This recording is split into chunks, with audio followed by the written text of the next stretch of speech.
শ্রীমদ্ ভগবদ্ গীতা প্রথম অধ্যায় বিষাদ যোগ চতুর্থ শ্লোক।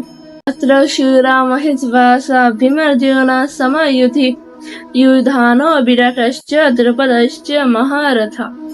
অর্থাৎ এই সমস্ত সেনাদের মধ্যে ভীম ও অর্জুনের সমকক্ষ অনেক বীর ধনুর্ধারী রয়েছেন এবং যুযুধান, বিরাট ও দ্রুপদের মতো মহাযোদ্ধারাও রয়েছেন।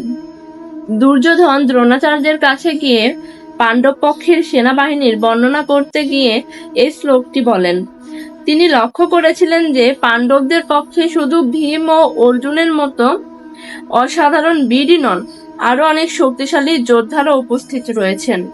তাই তিনি একে একে তাদের নাম উল্লেখ করতে শুরু করেন। তার কথার মধ্যে বাহ্যিক আত্মবিশ্বাস থাকলেও একটি উদ্বেগ স্পষ্ট হয়ে ওঠে, কারণ তিনি বুঝতে পারছিলেন যে এই যুদ্ধ সহজ হবে না। এখানে সর্বপ্রথম তিনি বলেন অত্র সুরা মহেশবাসা, অর্থাৎ এই বাহিনীতে এমন সব বীর যোদ্ধারা আছেন যারা মহান ধনুর্ধর এবং যুদ্ধে অত্যন্ত পারদর্শী। এরপর তিনি বলেন তারা ভীমার্জুনা সময়ুধি, অর্থাৎ যুদ্ধে ভীম ও অর্জুনের সমকক্ষ। এটি একটি গুরুত্বপূর্ণ স্বীকারোক্তি।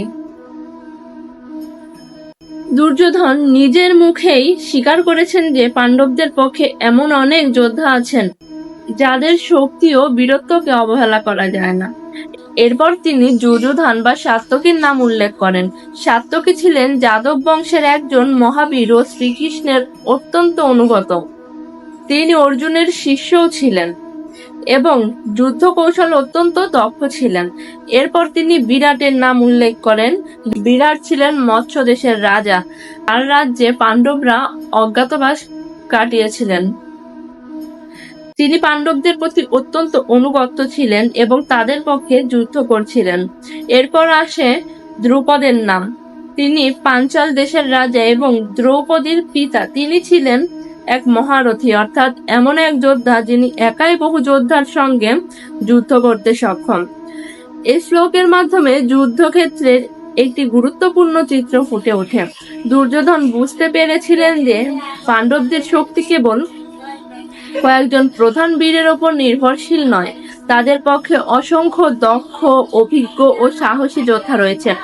তাই তিনি দ্রোণাচার্যের সামনে তাদের শক্তি তুলে ধরে কৌরব সেনা সতর্ক ও উৎসাহিত করতে চেয়েছিলেন। গভীরভাবে দেখলে এই শ্লোক আমাদের শেখায় যে কোনো সংগ্রামে সাফল্য শুধু একজন বা দুজনের শক্তির উপর নির্ভর করে না। ঐক্যবদ্ধ, দক্ষ এবং আদর্শ নিষ্ঠা সহযোগীদের উপস্থিতিতে প্রকৃত শক্তি গড়ে তোলে। পাণ্ডবদের সেনাবাহিনীর মূল শক্তির কারণ ছিল তাদের মধ্যে থাকা পারস্পরিক বিশ্বাস, ন্যায়ের প্রতি নিষ্ঠা এবং যোগ্য নেতৃত্ব। তাই দুর্যোধন যখন তাদের বীরদের নাম উচ্চারণ করেন তখন অজান্তেই তিনি পাণ্ডব পক্ষের প্রকৃত শক্তির স্বীকৃতি দিয়ে ফেলেন। জয় গীতা, জয় শ্রীকৃষ্ণ।